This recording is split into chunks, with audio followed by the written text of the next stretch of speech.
Hello friends, Vishnu Shalini latest review.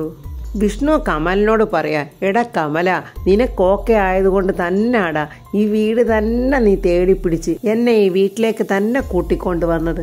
അയ്യേ, ഈ ആശാൻ എന്തൊക്കെയാ പറയുന്നത്? നീ വണ്ടിയിലോട്ട് കേറടാ എന്നും പറഞ്ഞ് കമലിനെ തള്ളിയ ഓട്ടോറിക്ഷക്കകത്തോട്ട് കയറ്റുക. എന്നിട്ട് ജയശ്രീയോട് വിഷ്ണു പറയുന്നുണ്ട്, ഞാൻ വിളിച്ചോളാം കുട്ടി. കമലൻ പെട്ടെന്ന് തല വെളിയിലോട്ട് നീട്ടിയിട്ട് പറയാം, വേണ്ടേ, ഈ വീട് ഓക്കെ ആയിട്ടില്ല, ആശാൻ ചുമ്മാതെ പറയുക. വിഷ്ണു അങ്ങനെ കമലനെ ഒന്ന് ചൊറിയാൻ തന്നെ തീരുമാനിച്ച്. എടാ കമല, നീ ആള് കൊള്ളാമല്ലോടാ. എന്തോ കൊള്ളാന്ന് ആശാനെ പറയുന്നത്? എടാ കമല, കൊച്ചു കൃഷ്ണ, കാര്യമൊക്കെ ഞാൻ എൻ്റെ അമ്മയുടെ മുന്നിലൊന്ന് കൊച്ചായി, പക്ഷെ നിന്റെ വർക്കൗട്ട് ഉണ്ടല്ലോ അത് ഗംഭീരമായി. എന്തോ ആശാനെ പറയുന്നത്? എന്തോ ഗംഭീരമായെന്നാ? എന്തായാലുവേ അവള് നല്ല കുട്ടിയാടാ, നല്ല തിരിച്ചറിവും ജീവിക്കാനറിയാവുന്ന കഴിവൊക്കെ ഉള്ള കുട്ടിയാ. ഇനി അവൾക്കൊരു കല്യാണം വന്നാൽ അത് മുടങ്ങാൻ പാടില്ല. അതിന് എൻ്റെ കൂടെ ആവശ്യമാണ്. അതുകൊണ്ട് എൻ്റെ മോനെ കമല, ആ മോഹമൊക്കെ അങ്ങ് മനസ്സിൽ വെച്ചേരെ. കേട്ടോടാ ബ്രോക്കർ കമല. ആശാനെ, അങ്ങനൊന്നും ഇല്ല ആശാനെ. ശാരദാമ്മയുടെ വീട്ടിലാണെങ്കിൽ ശാരദാമ്മ ഇരുന്ന് വിളക്കൊക്കെ വൃത്തിയാക്കിക്കൊണ്ടിരിക്കുക. ആ സമയത്ത് രോഹിത്ത് ശാരദാമ്മയുടെ ഫോണിലോട്ട് വിളിക്കുന്നുണ്ട്. പക്ഷെ ശാരദാമ്മ അത് കാണുന്നില്ല. ശാരിക ഫോൺ അറ്റൻഡ് ചെയ്യുമ്പോൾ രോഹിത്ത് ശാരദാമ്മയെന്ന് വിളിക്കുമ്പോൾ ശാരിക പറയുന്നു, രോഹിത്തെ, ഇത് ശാരിക, ഫോൺ ശാരദാമ്മയ്ക്കൊന്ന് കൊടുക്കാവോ? എന്താ രോഹിത്തെ? അതെ, ശ്യാമയ്ക്കൊരു അപകടം പറ്റി. അയ്യോ, എന്താ രോഹിത്തെ പറയുന്നത്? ശ്യാമയ്ക്ക് എന്തു പറ്റി? അതെ, എന്നെ ഒരാൾ ആക്രമിക്കാൻ വന്നപ്പോൾ അയാൾക്ക് ഉന്നം തെറ്റി ശ്യാമയ്ക്ക് വെടിയേറ്റു. അത് കേട്ട് ശാരിക അയ്യോ അമ്മയെന്നും പറഞ്ഞ് ഓടുവാണ് ശാരദാമ്മയുടെ അടുത്തോട്ട്. അമ്മേ, ശ്യാമയ്ക്ക് വെടിയേറ്റെന്ന്. അത് കേട്ടത് ശാരദാമ്മയെ അങ്ങ് ഞെട്ടിക്കൊണ്ട്, അയ്യോ എൻ്റെ മോക്ക് എന്താ പറ്റിയത്? അയ്യോ, നിങ്ങൾ എന്തുവായി പറയുന്നത്? അമ്മേതാടെ രോഹിത്താ സംസാരിക്കുന്നത് എന്നും പറഞ്ഞ് ശാരിക ഫോൺ ശാരദാമ്മയ്ക്ക് കൊടുക്കുന്നു. മോനെ രോഹിത്തെ, എന്താ എൻ്റെ മോക്ക് പറ്റിയത്? രോഹിത്ത് അപ്പോൾ അവിടെ നടന്ന കാര്യങ്ങളെല്ലാം ശാരദാമ്മയുടെ ഫോണിൽ പറയുവാണ്. അയ്യോ എൻ്റെ ഭഗവാനെ, ഞാനെന്തായി കേൾക്കുന്നത്? മോളെ ശാരികയെ, നീ പെട്ടെന്ന് ശാലിനി ഒന്ന് വിളിച്ചേ, എൻ്റെ കയ്യും കാലും ഓടുന്നില്ല. ആ സമയം ശാലിനി എന്തോ അർജന്റ് മീറ്റിംഗിൽ ഇരിക്കുവാണ്. ശാലിനിക്ക് ഫോൺ എടുക്കാൻ പറ്റുന്നില്ല. ഫോൺ റിങ് ആകുന്ന ശാലിനി കാണുന്നുണ്ട്. പക്ഷേ ശാലിനി ആ ഫോണെല്ലാം കട്ട് ചെയ്യുവാണ്. ശാരികയും ശാരദാമ്മയും മാറി മാറി ഫോൺ ചെയ്ത് നോക്കുന്നുണ്ട്. ഈശ്വര, അവൾ ഫോൺ എടുക്കുന്നില്ലല്ലോ, അവൾ ഫോൺ കട്ട് ചെയ്യുവാണല്ലോ. ശാരിക പറയാ, അമ്മ അപ്പോൾ എന്തെങ്കിലും അത്യാവശ്യ മീറ്റിംഗിലായിരിക്കും. എന്ത് അത്യാവശ്യമായാലെന്താ, നമ്മൾ അതിനേക്കാൾ വലിയ അത്യാവശ്യത്തിലല്ലേ വിളിക്കുന്നത്. അമ്മ അത് അവൾക്ക് അറിയത്തില്ലല്ലോ. ഇവിടെ സംഭവിച്ചോന്ന് ശാലിനിക്ക് അറിയില്ലല്ലോ അമ്മേ, പിന്നെ എന്തിനാ അവളെ പഴിചാരിയിട്ട് എന്ത് പ്രയോജനം? എടി ശാരി, ഇങ്ങനൊരു ആവശ്യം വന്നാൽ പിന്നെ ഞാൻ എങ്ങനാടി അവളെ ഒന്ന് അറിയിക്കുന്നത്? അയ്യോ, എൻ്റെ കുഞ്ഞിൻ്റെ കാര്യം അവിടെ എന്തായോ? എൻ്റെ ദേവി, എൻ്റെ കുഞ്ഞിനൊരു ആപത്തും വരുത്താതെ കാത്തോണേ. രോഹിത്ത് ഇങ്ങനെ സങ്കടപ്പെട്ടുകൊണ്ട് നിൽക്കുവാണ് ഹോസ്പിറ്റൽ. അപ്പോഴേക്കും കുറേ പോലീസുകാരെ രോഹിത്തിൻ്റെ അടുത്തോട്ട് വന്നിട്ട്, നിങ്ങളല്ലേ രോഹിത്ത്? അതേ എന്ന് പറയുമ്പോൾ എന്താണ് സത്യത്തിൽ അവിടെ ഉണ്ടായത് എന്ന് പോലീസുകാർ രോഹിത്തിനോട് ചോദിക്കുവാണ്. അയാൾ മനഃപൂർവ്വം വന്ന് ബഹളം വെക്കുമായിരുന്നു സാറേ. എന്നെയാണ് അയാൾ ഉന്നം വെച്ചത്. പക്ഷെ അത് കൊണ്ടത് എൻ്റെ ഭാര്യയ്ക്കായിപ്പോയി. എവിടെയാണ് വെടിയേറ്റത്? അത് തോളില്ല സാറേ. ഇപ്പോൾ സർജറി നടന്നുകൊണ്ടിരിക്കുക. വെടിവെച്ചത് ആരാണെന്ന് രോഹിത്തിന് അറിയാവോ? അത് ബിസിനസ് സുഹൃത്തായിരുന്നു, പേര് ഉപേന്ദ്രൻ. എന്താണ് അയാൾ ഇങ്ങനൊരു പ്രവൃത്തി ചെയ്യാൻ കാരണം? എന്തെങ്കിലും ഒരു കാരണമില്ലാതെ ഇങ്ങനെ ചെയ്യില്ലല്ലോ. ഒന്നിച്ച് നടത്തിയിരുന്ന ബിസിനസ്സുകളിൽ നിന്നും ഇടക്കാലത്ത് ഞാനൊന്ന് പിൻവലിഞ്ഞിരുന്നു സാറേ. ശരിയായ രീതിയിലല്ല കാര്യങ്ങൾ മുന്നോട്ട് പോകുന്നെന്ന് അറിഞ്ഞപ്പോൾ ഞാൻ മനഃപൂർവ്വം അതിൽ നിന്ന് ഒഴിഞ്ഞു മാറിയതാ. അത് ചിലപ്പോൾ ഇഷ്ടപ്പെട്ടിട്ടുണ്ടാവില്ല.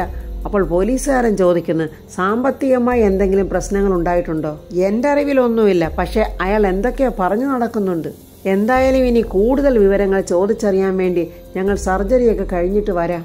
തൽക്കാലം 2 പോലീസുകാരെ ഞങ്ങളുടെ ഡ്യൂട്ടിക്ക് വിടുന്നുണ്ട് എന്ന് പറഞ്ഞിട്ട് അവർ പോകുന്നുണ്ട്. ശ്യാമ സർജറി കഴിഞ്ഞ് കിടക്കുവാണെന്ന് തോന്നുന്നു. ആ സമയത്ത് രോഹിത്ത് സുസ്മിതയെ വിളിക്കുന്നു. സുസ്മിത ഒരു ചെറിയ ശൃംഗാരത്തോടെ, എന്ത് പറ്റി ഈ സമയത്തൊന്ന് വിളിക്കാന്? എന്താ, ബോധോദയം വല്ലോ ഉണ്ടായോ? അതെ, ചത്തില്ലെന്ന് പറയാൻ വിളിച്ചതാ, രോഹിത്ത് പറയുക. സുസ്മിത ചോദിക്കുക, അതെന്താ രോഹിത്തെ, നീ വല്ല ആത്മഹത്യക്കും ശ്രമിച്ചോ? നീയൊക്കെ ചേർന്ന് തോക്കും കൊടുത്ത് വിട്ടവനെ അവൻ ഉന്നം തെറ്റിയെന്ന്. ആ ഉണ്ട എനിക്ക് ഏശിയില്ല, പക്ഷേ ശ്യാമയുടെ തോളലിനെ അത് മുറിവുണ്ടാക്കിയിട്ടുണ്ട്. അതിനവൻ്റെ ആയുസ് ഞാൻ എടുക്കും. അവനെ പ്രേരിപ്പിച്ച് ആയുധവും കൊടുത്തു വിട്ടാൽ നിനക്കും നിന്റെ ചിറ്റപ്പനും ഞാൻ വെച്ചിട്ടുണ്ടടി ഈ പണി. ശ്യാമയുടെ സർജറി നടക്കുക. അവൾക്ക് എന്തെങ്കിലും കാര്യമായിട്ട് സംഭവിച്ചിട്ടുണ്ടെങ്കിൽ ഉപേന്ദ്രനെ പിന്നെ നീയും നിന്റെ ചിറ്റപ്പനും അങ്ങ് മറന്നേരെ. അത് പറയാനാടി നിന്നെ ഞാൻ വിളിച്ചത്. ചന്ദ്രബോസെ ഇനി ആദ്യം നാൾ അസിസ്റ്റന്റ് കമ്മീഷണർ കസേരയിൽ ഇരിക്കത്തില്ല. കൂട്ടത്തിൽ നിന്ന് രഹസ്യങ്ങൾ അറിയാവുന്നവനെ നോവിച്ച് വിടരുത്. പറ്റുമെങ്കിൽ അങ്ങ് കൊന്നുകളഞ്ഞേക്കണം. ഇതിപ്പോ ഉപേന്ദ്രന് കൈവിറച്ചു.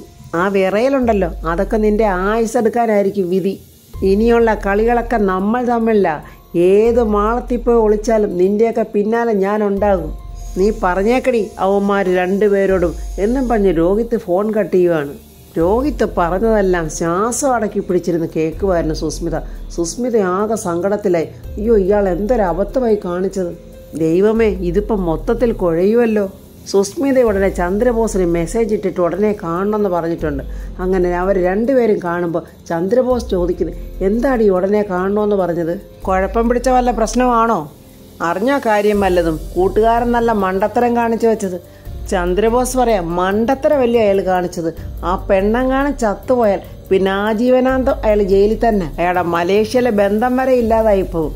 അത് ചിറ്റപ്പ ഇപ്പൊ കൊടയും കുരിശുമായിരിക്കുന്ന നമുക്കാ. ആ ഉപേന്ദ്രന്റെ കയ്യിൽ തോക്കും കൊടുത്തു വിട്ട നമ്മളാണെന്നും പറഞ്ഞേ അവൻ നല്ല ഗംഭീരമായിട്ട് ചൊറിഞ്ഞോണ്ടിരിക്കുക. എന്റെ കൊച്ച ഇപ്പൊ അവനെ കുറ്റം പറഞ്ഞിട്ട് ഒരു കാര്യമില്ല. നമ്മളോടൊപ്പം നടക്കുന്ന അയാള് നമ്മളോട് ആലോചിക്കാതെ ഇങ്ങനെ ഒരു എടുത്തിയാട്ടം കാണിക്കുമെന്ന് നമ്മൾ അറിഞ്ഞു. കണ്ടു നിൽക്കുന്നവർക്കും തോന്നും നമുക്കിതിൽ പങ്കുണ്ടെന്ന്.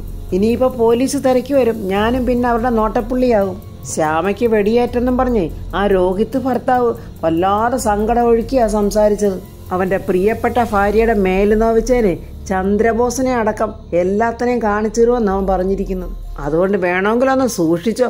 പേ പിടിച്ച ചെറുക്കനാ. ചിലപ്പോ പിച്ചാത്തിക്കൊരു കേറ്റ് തന്നാലേ റോഡിൽ കിടന്ന് ചോരയലിപ്പിച്ച് ചാകണ്ടെങ്കില്. എടി പൊന്നു മോളെ, ചന്ദ്രബോസിനെ തീർക്കാനുള്ള കത്തിയൊന്നും ആ രോഹിത്തിന്റെ കൈവെള്ളയിൽ ഇരിക്കത്തില്ലടി. അതിനുള്ള പവറൊന്നും രോഹിത്തിനില്ല. വിഷ്ണു ആണെങ്കിൽ പിന്നെ ഓക്കെ. ഇവൻ വെറും പഴം. പോകാൻ പറടി അവനോട്. അങ്ങനെ അങ്ങ് എഴുതി തള്ളണ്ടാ ചിറ്റപ്പ. നീർക്കോലി കടിച്ചാലുവേ അത്താഴം മുടങ്ങും. എന്തായാലും പോലീസ് അന്വേഷണം ഉണ്ടാവും. അയാളിനി ഏത് മാളത്തിപ്പോ ഒളിച്ചിരുന്നാലും ഫോൺ എടുക്കരുത്. എടുത്താ കുഴപ്പമാ. ട്രേസ് ചെയ്ത് അവർ പിടിച്ചിരിക്കും. ചിറ്റപ്പ, ഇനി പോലീസിനെ ഭയന്ന് ഒളിക്കാൻ നമ്മുടെ അടുത്തങ്ങനെ വരുവോ? സാധ്യത തള്ളിക്കളയാനാവില്ല. വന്നാൽ തന്നെ ഒഴിവാക്കി വിടുന്നതാ ബുദ്ധി. പിടിക്കപ്പെട്ടാലേ എല്ലാരും കൂടെ പിന്നെ ജയിലിൽ പോയി കിടക്കുന്ന എന്തിനാണെന്ന് അയാളോട് തന്നെ ചോദിക്കണം. അന്ന് ചിറ്റപ്പ നമ്മൾ പറഞ്ഞിട്ടല്ലല്ലോ ഇയാൾ ഈ പോക്രിത്തരം പോയി കാണിച്ചത്. പിന്നെന്തിനാ നമ്മൾ ഈ കേസിൽ ഭയക്കണം? എടി മോളെ, നിനക്കറിയാമെങ്കിൽ പറഞ്ഞു തരാം. പോലീസ് കേസെടുത്തു കഴിഞ്ഞാൽ രോഹിത്തുമായിട്ടും ശ്യാമയായിട്ടുള്ള ശത്രുക്കളുടെ ലിസ്റ്റാണ് ആദ്യം എടുക്കുന്നത്. അവരുമായി ചേർന്ന് നടത്തിയിരുന്ന ബിസിനസ്സുകൾ, അവരുമായിട്ടുണ്ടായ തർക്കങ്ങൾ. ഇയാളിനി ഒറ്റയ്ക്കെടുത്ത തീരുമാനമാണോ അതോ ഇയാളെ പ്രേരിപ്പിക്കാൻ ആരെങ്കിലും ഉണ്ടായിരുന്നോ? അങ്ങനെ പലതും അവർ ചികഞ്ഞെടുക്കും. ഇടീ ഉപേന്ദ്രന്റെ സുഹൃത്തുക്കൾ എന്ന നിലയിലും രോഹിത്തിന്റെ ശ്യാമയുടെ ശത്രുക്കൾ എന്ന നിലയിലും ആദ്യം തന്നെ നമ്മളായിരിക്കും അവരുടെ നോട്ടപ്പുള്ളികളാകുന്നത്. ഞാൻ പിന്നെ സർവീസിലിരിക്കുന്നതുകൊണ്ട് എന്നിൽ ചില നിയന്ത്രണങ്ങളും വരും. ഒന്നും ചെയ്യാൻ പറ്റാത്ത രീതിയിൽ അവർ നമ്മളെ പൂട്ടും. ചന്ദ്രബോസ് ഇങ്ങനൊക്കെ പറയുന്ന കേൾക്കുമ്പോൾ വലിയ അഹംഭാവത്തോടെ നടന്ന സുസ്മിതയ്ക്ക് വല്ലാത്ത പേടി തുടങ്ങി. അതുകൊണ്ട് നീ ഒരു കാര്യം ശ്രദ്ധിച്ചോ, ഉപേന്ദ്രനുമായി നമ്മളിപ്പോൾ വലിയ അടുപ്പത്തിലല്ല. അയാളെക്കുറിച്ച് നമുക്കൊന്നും അറിയാനും പാടില്ല. ഞാൻ പറഞ്ഞല്ലോ, ഇതായിരിക്കണം നമ്മൾ രണ്ടുപേരും നിൽക്കേണ്ട സ്റ്റാൻഡ്. ഞാൻ പറഞ്ഞതുവല്ല നിനക്ക് മനസ്സിലായോ? സുസ്മിതയുടെ തൻ്റെയോ അഹങ്കാരമോ ഒക്കെ കുറഞ്ഞിങ്ങനെ വല്ലാതെ പേടിച്ചു പോയി. ഈ സമയം ശാലിനി മീറ്റിംഗ് ഒക്കെ കഴിഞ്ഞ് കാതിൽ തിരികെ വെച്ചിരുന്ന സൂത്രമൊക്കെ എടുത്ത് വെളിയിൽ വെക്കുവാണ്. അപ്പോഴങ്ങോട്ട് അനു വന്ന് ചോദിക്കുന്നു, മീറ്റിംഗ് കഴിഞ്ഞോ മാഡം? മീറ്റിംഗ് കഴിഞ്ഞ്. പക്ഷെ അന്ന് പറഞ്ഞതിനേക്കാളും വ്യത്യസ്തമായ രേഖകൾ ഒന്നും ഇതിൽ കാണുന്നില്ല. പിന്നെ കാര്യങ്ങളൊക്കെ കുറച്ചുകൂടി ബെറ്റർ ആയിട്ടുണ്ട്. ഇത്തവണ എന്തായാലും ഒരു പണിയെടുത്തിട്ടുണ്ടെന്ന് സാരം. അതിനിടയ്ക്ക് അമ്മ പലവട്ടം എന്നെ വിളിച്ചിട്ടുണ്ടായിരുന്നു. അനു ഇവിടെ ഇല്ലാത്തതുകൊണ്ട് അറ്റൻഡ് ചെയ്യാനും പറ്റിയില്ല എന്നും പറഞ്ഞ് ശാലിനി ശാരദാമ്മയ്ക്ക് ഫോൺ ചെയ്യുന്നുണ്ട്. ശാരദാമ്മ ഫോൺ എടുക്കുമ്പോൾ, എന്താ അമ്മേ പല പ്രാവശ്യം വിളിച്ചിട്ടുണ്ടല്ലോ. എടി മോളെ, നമ്മളെ ശ്യാമയ്ക്ക് വെടിയേറ്റെന്ന്. അയ്യോ, എന്തുവാമ്മേ പറയുന്നത് എന്നും പറഞ്ഞ് ശാലിനി ആ ചേറേന്നങ്ങ് ചാടി എഴുന്നേൽക്കുക.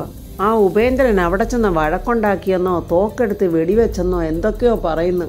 എൻ്റെ മോൾക്ക് എന്താ പറ്റിയതെന്നോ എത്രത്തോളം മുറിവുണ്ടെന്നോ ഒന്നും എനിക്കറിയില്ല. നീ വേഗം ഇങ്ങോട്ട് വന്നേ ശാലിനി, അല്ലെങ്കിൽ ടെൻഷൻ അടിച്ച് ഞാനിവിടെ ചത്തുപോകും. അമ്മ കരയാതെ, ഞാൻ ഇപ്പം തന്നെ അങ്ങോട്ട് വരാമേ. ശാലിനി അനുവിനോട് പറയുന്നു, അനു വണ്ടി എടുക്കാൻ പറ എന്നും പറഞ്ഞ് ശാലിനി ഓടുവാണ്. അനു ആകെ വെപ്രാളം പിടിച്ച് നിൽക്കുക. ഈശ്വര, വിഷ്ണു സാറ് തിരിച്ചു വന്നില്ലല്ലോ. മേഡം പോകാനായിട്ട് ഇറങ്ങുകയും ചെയ്ത്. ഇപ്പൊ എന്തുവാ ഞാൻ ചെയ്യേണ്ടത്? ശാലിനി ഓടി വന്ന കാറിന്റെ അടുത്ത് നോക്കുമ്പോൾ വിഷ്ണുവിനെ കാണുന്നില്ല. ദൈവമേ, ഈ വിഷ്ണുവേട്ടൻ എവിടെ പോയി? പെട്ടെന്ന് ശാലിനി അനുവിനോട് ചോദിക്കുന്നു, അനു ഈ ഡ്രൈവർ എവിടെ പോയി? ഞാൻ പറഞ്ഞിട്ടുള്ളതല്ലേ എനിക്ക് എവിടെയെങ്കിലും പോകണമെന്ന് തോന്നിയാൽ അപ്പോൾ ഡ്രൈവർ മുന്നിൽ തന്നെ കാണണമെന്ന്. അത് മേഡം പെട്രോൾ അടിക്കാനങ്ങനെ പോയതാണെങ്കിൽ അത് കന്നാസിലാണോ അനു പെട്രോൾ മേടിക്കാൻ പോയത്? വിളിച്ചുടനെ വിളിച്ചു വരുത്ത്. അപ്പോഴൊരു ഓട്ടോ അങ്ങോട്ട് വന്നിട്ടുണ്ടായിരുന്നു. ശാലിനി പെട്ടെന്ന് ചെന്ന് ഓട്ടോ ഡ്രൈവറോട് പറയുന്നു, അത്യാവശ്യമായിട്ട് എനിക്കൊരു സ്ഥലം വരെ പോകാനുണ്ട്. അത് കണ്ടുകൊണ്ടാണ് വിഷ്ണു അങ്ങോട്ട് വരുന്നത്. മേഡം എന്ന് വിളിച്ചോണ്ട് ഓടി വരുവാണ് വിഷ്ണു. ഇന്ന് വരെ വിഷ്ണു കണ്ടിട്ടില്ലാത്ത കോപത്തിലാണ് ശാലിനി സംസാരിക്കുന്നത്. കളക്ടറുടെ ഡ്രൈവറായിട്ടാണ് ശമ്പളം മേടിക്കുന്നതെങ്കിൽ കളക്ടറുടെ ഡ്രൈവറായിട്ട് തന്നെ ജോലി ചെയ്യണം. അതിനാദ്യം വേണ്ടത് ഉത്തരവാദിത്വ ബോധമാണ്, ജോലിയോടുള്ള ആത്മാർത്ഥത, വാങ്ങിക്കുന്ന ശമ്പളത്തോടുള്ള കൂറ്. ഇതൊന്നും ഇല്ലാത്തവർക്ക് ഈ പണി പറ്റില്ല. വിഷ്ണു ആകെ അമ്പരന്നിങ്ങനെ നിൽക്കുക. ഇങ്ങനൊരു ദേഷ്യഭാവത്തെ ശാലിനിയെ കണ്ടിട്ടില്ല. എന്തു പറയണമെന്നറിയാതെ വിഷ്ണു ഇങ്ങനെ വായും പൊളന്ന് നിൽക്കുക. പെട്ടെന്ന് ശാലിനി ഓട്ടോയിൽ കയറാൻ പോകുമ്പോൾ വിഷ്ണു, ഞാനൊന്ന് പറഞ്ഞോട്ടെ. ഏയ്, എനിക്കൊന്നും കേൾക്കണ്ട എന്ന് പറഞ്ഞ് ശാലിനി വിഷ്ണുവിൻ്റെ നേരെ കൈ ചൂണ്ടുവാണ്. വിഷ്ണുവേട്ടൻ ഇവിടെ ജോലിക്ക് വന്നത് എന്നെ അപമാനിക്കാൻ വേണ്ടി മാത്രമാണ്, എങ്ങനെയും എന്നെ മറ്റുള്ളവരുടെ മുന്നിൽ നാണം കെടുത്താൻ വേണ്ടി. ഇങ്ങനെയൊക്കെ പറഞ്ഞുകൊണ്ട് ശാലിനി വിഷ്ണുവിൻ്റെ മുഖത്തോട്ട് നോക്കി ദേഷ്യവും സങ്കടത്തോടെ പറഞ്ഞിട്ട് പെട്ടെന്ന് ആ ഓട്ടോറിക്ഷയിൽ കയറി അങ്ങ് പോവുകയാണ്. അനു ഓടിച്ചെന്ന് വിഷ്ണുവിനോട് പറയാ, വേഗം വണ്ടി എടുത്തോണ്ട് മേഡത്തിന്റെ പിന്നാലെ ചെല്ല്, എന്തെങ്കിലും പറഞ്ഞ് മേഡത്തിനെ സമാധാനിപ്പിക്കാൻ നോക്ക്. അയ്യോ, എനിക്ക് കാര്യം മനസ്സിലായില്ല അനു, ഒന്ന് ചെല്ല്, വേഗം ഒന്ന് ചെല്ല് എന്ന് അനുവും പറയുക. എന്താ ഉണ്ടായതെന്നോ എന്തിനാ ശാലിനി ദേഷ്യപ്പെടുന്നെന്നോ ഒന്നും വിഷ്ണുവിന് അറിയത്തതുമില്ല. അങ്ങനെ വിഷ്ണു പെട്ടെന്ന് വണ്ടി സ്റ്റാർട്ട് ചെയ്ത് ശാലിനിന്റെ പുറകെ പോകുന്നുണ്ട്. അനു ആകെ പേടിച്ചു നിൽക്കുക. നൂർജഹാൻ രാഘവേട്ടനെ കാണാൻ വന്നിരിക്കുക. നൂർജഹാൻ ബാപ്പിച്ചിയെ കുറിച്ച് കംപ്ലൈന്റാ. മരുന്ന് കഴിക്കാനൊക്കെ ബാപ്പിച്ചിക്ക് ഭയങ്കര മടിയാ. പിന്നെ എങ്ങനെ അസുഖം മാറുന്നത്? എല്ലാം ശരിയായി വന്നിരുന്നതാ, ഈ ഒരാഴ്ച കൊണ്ടാ ഇത്രയും മോശമായി പോയത്. ഇപ്പോഴാണേ ബാപ്പിച്ചിക്ക് തീരെ വയ്യ. രാഘവേട്ടൻ പറയുക, ശരീരത്തിന് ക്ഷീണം വന്ന പിന്നെ ഒന്നും കഴിക്കാൻ തോന്നത്തില്ല മോളെ. അതിനിപ്പോ സുബേറിനെ മാത്രം കുറ്റം പറഞ്ഞിട്ട് ഒരു കാര്യമില്ല. രണ്ട് എന്നെ നോക്കിക്കേ, ഇങ്ങനെ വളഞ്ഞു കുത്തി നടക്കുന്ന എനിക്ക് പോലും കഴിക്കാൻ തോന്നുന്നില്ല. പിന്നല്ലേ രോഗാവസ്ഥയിൽ കിടക്കുന്ന സുബേറിന്റെ കാര്യം. ചില സമയത്ത് എന്റെ ബാപ്പിച്ചി എന്റെ മുഖത്തോട്ട് നോക്കി കരയും. അത് കാണുമ്പോൾ എന്റെ ചങ്ക് തളർന്നു പോവും. രാഘവേട്ടൻ പറയുക, മോളെ, സുബേറിനെ മോടെ കാര്യത്തിൽ പേടിയുണ്ട്. നിന്റെ ജീവിതം എങ്ങും എത്തിക്കാൻ പറ്റിയില്ലല്ലോ എന്നൊരു സങ്കടമുണ്ട്. പിന്നെ ഇങ്ങനെ എഴുന്നേക്കാൻ പറ്റാത്ത സാഹചര്യത്തിൽ ഇങ്ങനെ കിടക്കുകയും കൂടെ ചെയ്യുമ്പോൾ ആ സങ്കടം കൂടത്തേ ഉള്ളൂ മോളെ. മോള് നല്ലതുപോലെ പ്രാർത്ഥിക്ക്. പ്രാർത്ഥനയോളം വലിയൊരു മരുന്ന് ഈ ലോകത്തില്ല മോളെ. അത് രോഗങ്ങളെ ഇല്ലാതാക്കുക മാത്രമല്ല, പ്രതിസന്ധികളെ തരണം ചെയ്യാനുള്ള കഴിവും നമുക്കുണ്ടാക്കി തരും. അപ്പോഴങ്ങോട്ട് സത്യാമ്മയും പൊന്നിയും വരുക. സത്യാമ്മ നല്ല ദേഷ്യത്തിലാണ് വരവൊക്കെ. നൂർജഹാൻ സത്യാമ്മയോട് പറയുക, സത്യാമ്മ വഴക്ക് പറയുമോ എന്നുള്ള പേടിച്ചിട്ട് തന്റെ അച്ഛൻ നടക്കാനും ഓടാനും ഒക്കെ തയ്യാറെടുക്കുമായിരുന്നു. മോളെ, ബാപ്പിച്ചിക്ക് ഇപ്പൊ എങ്ങനുണ്ട്? എന്നെ ഓർത്തുള്ള ആദ്യം കരച്ചിലുവാ സത്യാമ്മേ. പിന്നെങ്ങനെയാ കൊടുക്കുന്ന മരുന്ന് ഫലിക്കുന്നത്?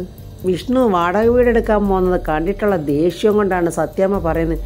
എനിക്ക് വെയിൽ കൊണ്ടിട്ടാണെന്ന് തോന്നുന്നു മോളെ, വല്ലാത്ത തലവേദന, ഞാനൊന്ന് കിടക്കട്ടെ എന്നും പറഞ്ഞ് സത്യാമ്മ അകത്തോട്ട് കയറി പോവുക.